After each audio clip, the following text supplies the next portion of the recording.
Paul, apôtre non de la part des hommes, ni par un homme, mais par Jésus-Christ et Dieu le Père, qui l'a ressuscité des morts, et tous les frères qui sont avec moi aux églises de la Galatie. Que la grâce et la paix vous soient données de la part de Dieu le Père et de notre Seigneur Jésus-Christ, qui s'est donné lui-même pour nos péchés, afin de nous arracher du présent siècle mauvais, selon la volonté de notre Dieu et Père, à qui soit la gloire au siècle des siècles. Amen. Je m'étonne que vous vous détourniez si promptement de celui qui vous a appelé par la grâce de Christ pour passer à un autre évangile. Non pas qu'il y ait un autre évangile, mais il y a des gens qui vous troublent et qui veulent renverser l'évangile de Christ. Mais si nous-mêmes, si un ange du ciel annonçait un évangile s'écartant de celui que nous vous avons prêché, qu'il soit anathème. Nous l'avons dit précédemment, et je le répète à cette heure, si quelqu'un vous annonce un évangile s'écartant de celui que vous avez reçu, qu'il soit anathème. Et maintenant, est-ce la faveur des hommes que je désire ou celle de Dieu? Est-ce que je cherche à plaire aux hommes? Si je plaisais encore aux hommes, je ne serais pas serviteur de Christ. Je vous déclare, frères, que l'évangile qui a été annoncé par moi n'est pas de l'homme, car je ne l'ai ni reçu, ni appris d'un homme, mais par une révélation de Jésus-Christ. Vous avez su en effet quelle était autrefois ma conduite dans le judaïsme, comment je persécutais à outrance et ravageais l'Église de Dieu, et comment j'étais plus avancé dans le judaïsme que beaucoup de ceux de mon âge et de ma nation, étant animés d'un zèle excessif pour les traditions de mes pères. Mais lorsqu'il plut à celui qui m'avait mis à part dès le sein de ma mère et qui m'a appelé par sa grâce de révéler en moi son Fils afin que je l'annonce parmi les païens, aussitôt je ne consultais ni la chair ni le sang. Et je ne montai point à Jérusalem vers ceux qui furent apôtres avant moi, mais je partis pour l'Arabie, puis je revins encore à Damas. 3 ans plus tard, je montai à Jérusalem pour faire la connaissance de Céphas, et je demeurai 15 jours chez lui.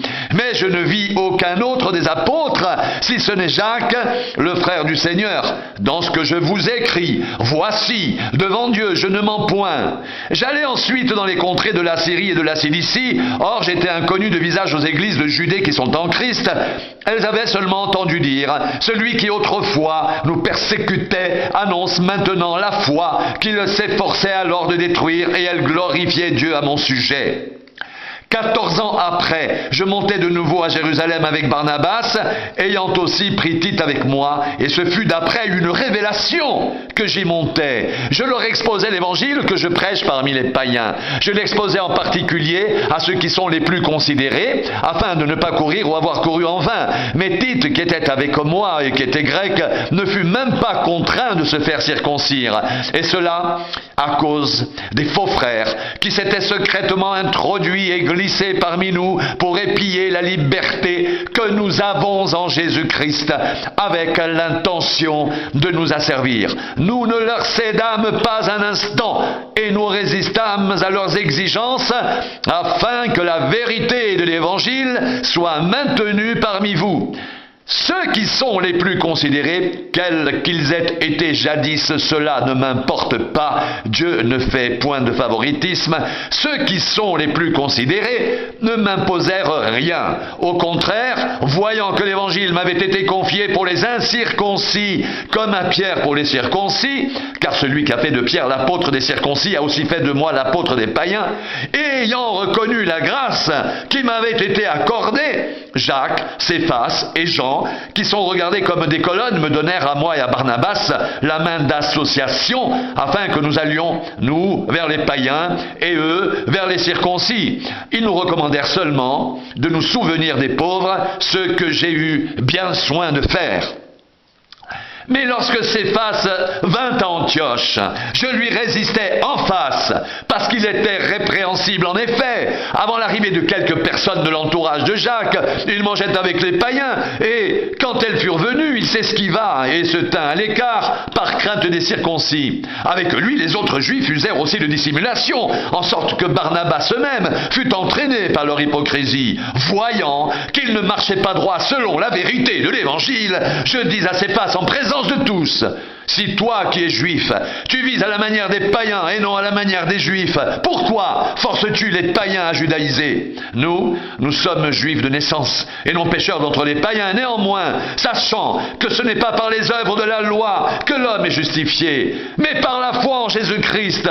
Nous aussi, nous avons cru en Jésus-Christ, afin d'être justifiés par la foi en Christ et non par les œuvres de la loi. Parce que personne ne sera justifié par les œuvres de la loi, mais tandis que nous cherchons à être justifiés par Christ, si nous étions aussi nous-mêmes trouvés pécheurs, Christ serait-il un ministre du péché? Loin de là, car si je rebâtis les choses que j'ai détruites, je me constitue moi-même un transgresseur, car c'est par la loi que je suis mort à la loi, afin de vivre pour Dieu. J'ai été crucifié avec Christ, et si je vis, ce n'est plus moi qui vis, c'est Christ qui vit en moi. Si je vis maintenant dans la chair, je vis dans la foi au Fils de Dieu, qui m'a aimé et qui s'est livré lui-même pour moi. Je ne rejette pas la grâce de Dieu, car si la justice s'obtient par la loi, Christ est donc mort en vain. Ô Galates dépourvus de sens, qui vous a fasciné, vous, aux yeux de qui Jésus-Christ a été peint comme crucifié? Voici seulement ce que je veux apprendre de vous. Est-ce par les œuvres de la loi que vous avez reçu l'Esprit, ou par la prédication de la foi? Êtes-vous tellement dépourvus de sens? Après avoir commencé par l'Esprit, voulez-vous maintenant finir par la chair? Avez-vous tant souffert en vain, si toutefois c'est en vain? Celui qui vous accorde l'Esprit et qui opère des miracles parmi vous, le fait-il donc par les œuvres de la loi ou par la prédication de la foi? Comme Abraham crut à Dieu et que cela lui fut imputé à justice, reconnaissez donc que ce sont ceux qui ont la foi qui sont fils d'Abraham. Aussi, l'Écriture prévoyant que Dieu justifierait les païens par la foi, a d'avance annoncé cette bonne nouvelle à Abraham. Toutes les nations seront bénies en toi. Ainsi, ceux qui croient sont bénis avec Abraham le croyant. Car tous ceux qui s'attachent aux œuvres de la loi sont sous la malédiction, car il est écrit, maudit est quiconque n'observe pas tout ce qui est écrit dans le livre de la loi et ne le met pas en pratique. Et que nul ne soit justifié devant Dieu par la loi, cela est évident, puisqu'il est dit, le juste vivra par la foi. Or, la loi ne procède pas de la foi, mais elle dit, celui qui mettra ces choses en pratique vivra par elles. Christ nous a rachetés de la malédiction de la loi, étant devenu malédiction pour nous, car il est écrit, maudit est quiconque est pendu au bois, afin que la bénédiction d'Abraham ait pour les païens son accomplissement en Jésus-Christ, et que nous recevions par la foi l'Esprit qui avait été promis. Frères, je parle à la manière des hommes. Un testament en bonne forme, bien que fait par un homme, n'est annulé par personne, et personne n'y ajoute. Or, les promesses ont été faites à Abraham et à sa descendance. Il n'est pas dit « et aux descendances », comme s'il s'agissait de plusieurs, mais en tant qu'il s'agit d'une seule, et à ta descendance, c'est-à-dire à Christ. Voici ce que je veux dire. Un testament que Dieu a confirmé antérieurement ne peut pas être annulé, et ainsi la promesse rendue sans effet par la loi survenue 430 ans plus tard. Car si l'héritage venait de la loi, il ne viendrait plus de la promesse. Or, c'est par la promesse que Dieu a fait à Abraham ce don de sa grâce. Pourquoi donc la loi? Elle a été donnée ensuite à cause des transgressions, jusqu'à ce que vienne la descendance à qui la promesse avait été faite. Elle a été promulguée par des anges au moyen d'un médiateur. Or, le médiateur n'est pas médiateur d'un seul, tandis que Dieu est un seul. La loi est-elle donc contre les promesses de Dieu? Loin de là. S'il avait été donné une loi qui puisse procurer la vie, la justice viendrait réellement de la loi. Mais l'Écriture a tout renfermé sous le péché, afin que ce qui avait été promis soit donné par la foi en Jésus-Christ à ceux qui croient. Avant que la foi vienne, nous étions enfermés sous la garde de la loi, en vue de la foi qui devait être révélée. Ainsi, la loi a été comme un précepteur pour nous conduire à Christ, afin que nous soyons justifiés par la foi. La foi étant venue, nous ne sommes plus sous ce précepteur, car vous êtes tous fils de Dieu, par la foi en Jésus-Christ. Vous tous qui avez été baptisés en Christ, vous avez revêtu Christ. Il n'y a plus ni juif, ni grec, il n'y a plus ni esclave, ni libre, il n'y a plus ni homme, ni femme, car tous vous êtes un en Jésus-Christ. Et si vous êtes à Christ, vous êtes donc la descendance d'Abraham, héritier selon la promesse. Or, aussi longtemps que l'héritier est enfant, je dis qu'il ne diffère en rien d'un esclave, quoiqu'il soit le maître de tout. Mais il est sous des tuteurs et des administrateurs, jusqu'au temps marqué par le Père. Nous aussi, de la même manière, lorsque nous étions enfants, nous étions sous l'esclavage des principes élémentaires du monde. Mais lorsque les temps ont été accomplis, Dieu a envoyé son Fils, né d'une femme, né sous la loi, afin qu'il rachète ceux qui étaient sous la loi, afin que nous recevions l'adoption. Et parce que vous êtes fils, Dieu a envoyé dans nos cœurs l'esprit de son Fils, lequel crie « Abba, Père !» Ainsi, tu n'es plus esclave, mais fils. Et si tu es fils, tu es aussi héritier par la grâce de Dieu. Autrefois, ne connaissant pas Dieu, vous serviez des dieux qui ne le sont pas de leur nature. Mais à présent que vous avez connu Dieu, ou plutôt que vous avez été connus de Dieu, comment retournez-vous à ces faibles et pauvres principes élémentaires auxquels vous voulez vous asservir encore? Vous observez les jours, les mois, les temps et les années. Je crains d'avoir inutilement travaillé pour vous. Soyez comme moi. Car moi aussi, je suis comme vous, frères, je vous en supplie. Vous ne m'avez fait aucun tort. Vous savez que ce fut à cause d'une infirmité de la chair que je vous ai annoncé pour la première fois l'Évangile, et mis à l'épreuve par ma chair, vous n'avez témoigné ni mépris ni dégoût. Vous m'avez au contraire reçu comme un ange de Dieu, comme Jésus-Christ. Où donc est l'expression de votre bonheur? Car je vous atteste que si cela avait été possible, vous vous seriez arraché les yeux pour me les donner. Suis-je devenu votre ennemi en vous disant la vérité?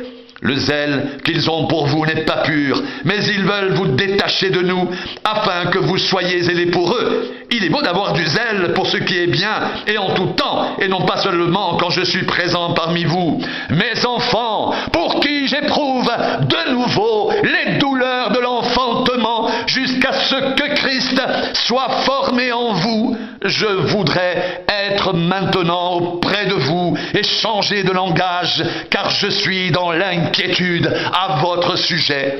Dites-moi, vous qui voulez être sous la loi, ne comprenez-vous point la loi? Car il est écrit qu'Abraham eut deux fils, un de la femme esclave et un de la femme libre. Mais celui de l'esclave naquit selon la chair, et celui de la femme libre naquit en vertu de la promesse. Ces faits ont une valeur allégorique, car ces femmes sont deux alliances. L'une du mont Sinaï, enfantant pour la servitude, c'est Agar, car Agar, c'est le mont Sinaï en Arabie, et elle correspond à la Jérusalem actuelle, qui est dans la servitude avec ses enfants. Mais la Jérusalem d'en haut est libre, c'est notre mère, car il est écrit « Réjouis-toi, stérile, toi qui n'enfantes point, éclate et pousse des cris, toi qui n'as pas éprouvé les douleurs de l'enfantement, car les enfants de la délaissée seront plus nombreux que les enfants de celle qui était mariée. » Pour vous, frères, comme Isaac, vous êtes enfants de la promesse. Et de même qu'alors celui qui était né selon la chair persécutait celui qui était né selon l'esprit, ainsi en est-il encore maintenant. Mais que dit l'Écriture ? l'Écriture chasse l'esclave et son fils, car le fils de l'esclave n'héritera pas avec le fils de la femme libre. C'est pourquoi, frères, nous ne sommes pas enfants de l'esclave, mais de la femme libre. C'est pour la liberté que Christ nous a affranchis. Demeurez donc fermes et ne vous laissez pas mettre de nouveau sous le joug de la servitude. Voici, moi, Paul, je vous dis que si vous vous faites circoncire, Christ ne vous servira à rien. Et j'affirme encore une fois à tout homme qui se fait circoncire qu'il est tenu de pratiquer la loi tout entière. Vous êtes séparés de Christ, vous tous, qui cherchez la justification dans la loi. Vous êtes déchus de la grâce. Pour nous, c'est de la foi que nous attendons par l'Esprit l'espérance de la justice, car en Jésus-Christ, ni la circoncision, ni l'incirconcision n'ont de valeur, mais seulement la foi qui est agissante par l'amour. Vous courriez bien. Qui vous a arrêté pour vous empêcher d'obéir à la vérité? Cette influence ne vient pas de celui qui vous appelle. Un peu de levain fait lever toute la pâte. J'ai cette confiance en vous dans le Seigneur, que vous ne penserez pas autrement. Mais celui qui vous trouble, quel qu'il soit, en portera la peine. Pour moi, frère, si je prêche encore la circoncision, pourquoi suis-je encore persécuté? Le scandale de la croix est aboli. Puisse-t-il être retranché, ceux qui mettent le trouble parmi vous? Frères, vous avez été appelés à la liberté. Seulement, ne faites pas de cette liberté un prétexte de vivre selon la chair, mais rendez-vous par l'amour, serviteurs les uns des autres, car toute la loi est accomplie dans une seule parole, celle-ci: tu aimeras ton prochain comme toi-même. Mais si vous vous mordez et vous dévorez les uns les autres, prenez garde que vous ne soyez détruits les uns par les autres. Je dis donc, marchez selon l'esprit, et vous n'accomplirez pas les désirs de la chair, car la chair a des désirs contraires à ceux de l'esprit, et l'esprit en a de contraires à ceux de la chair. Ils sont opposés entre eux, afin que vous ne fassiez point ce que vous voudriez. Si vous êtes conduits par l'esprit, vous n'êtes point sous la loi. Or, les œuvres de la chair sont évidentes. Ce sont la débauche, l'impureté, le dérèglement, l'idolâtrie, la magie, les rivalités, les querelles, les jalousies, les animosités, les disputes, les divisions, les sectes, l'envie, l'ivrognerie, les excès de table et les choses semblables. Je vous dis d'avance, comme je l'ai déjà dit, que ceux qui commettent de telles choses n'hériteront point le royaume de Dieu. Mais le fruit de l'esprit, c'est l'amour, la joie, la paix, la patience, la bonté, la bienveillance, la foi, la douceur, la maîtrise de soi. La loi n'est pas contre ces choses. Ceux qui sont à Jésus-Christ ont crucifié la chair avec ses passions et ses désirs. Si nous vivons par l'Esprit, marchons aussi selon l'Esprit. Ne cherchons pas une vaine gloire en nous provoquant les uns les autres, en nous portant envie les uns aux autres. Frères, si un homme vient à être surpris en faute, vous qui êtes spirituels, redressez-le avec un esprit de douceur. Prends garde à toi-même de peur que tu ne sois aussi tenté. Portez les fardeaux les uns des autres et vous accomplirez ainsi la loi de Christ. Si quelqu'un pense être quelque chose, quoiqu'il ne soit rien, il s'abuse lui-même. Que chacun examine ses propres œuvres, et alors il aura sujet de se glorifier pour lui seul, et non par rapport à autrui, car chacun portera sa propre charge. Que celui à qui l'on enseigne la parole fasse part de tous ses biens à celui qui l'enseigne. Ne vous y trompez pas. On ne se moque pas de Dieu. Ce qu'un homme aura semé, il le moissonnera aussi. Celui qui sème pour sa chair moissonnera de la chair la corruption. Mais celui qui sème pour l'esprit moissonnera de l'esprit la vie éternelle. Ne nous lassons pas de faire le bien, car nous moissonnerons au temps convenable si nous ne nous relâchons pas. Ainsi donc, pendant que nous en avons l'occasion, pratiquons le bien envers tous et surtout envers les frères en la foi. Voyez avec quelles grandes lettres je vous ai écrit de ma propre main. Tous ceux qui veulent se rendre agréables selon la chair vous contraignent à vous faire circoncire uniquement afin de n'être pas persécutés pour la croix de Christ, car les circoncis eux-mêmes n'observent point la loi, mais ils veulent que vous soyez circoncis pour se glorifier dans votre chair. Pour ce qui me concerne, loin de moi la pensée de me glorifier d'autre chose que de la croix de notre Seigneur Jésus-Christ, par qui le monde est crucifié pour moi, comme je le suis pour le monde, car ce n'est rien d'être circoncis ou incirconcis, ce qui est quelque chose, c'est d'être une nouvelle création. Paix et miséricorde sur tous ceux qui suivront cette règle et sur l'Israël de Dieu, que personne désormais ne me fasse de la peine, car je porte sur mon corps les marques de Jésus. Frères, que la grâce de notre Seigneur Jésus-Christ soit avec votre esprit. Amen.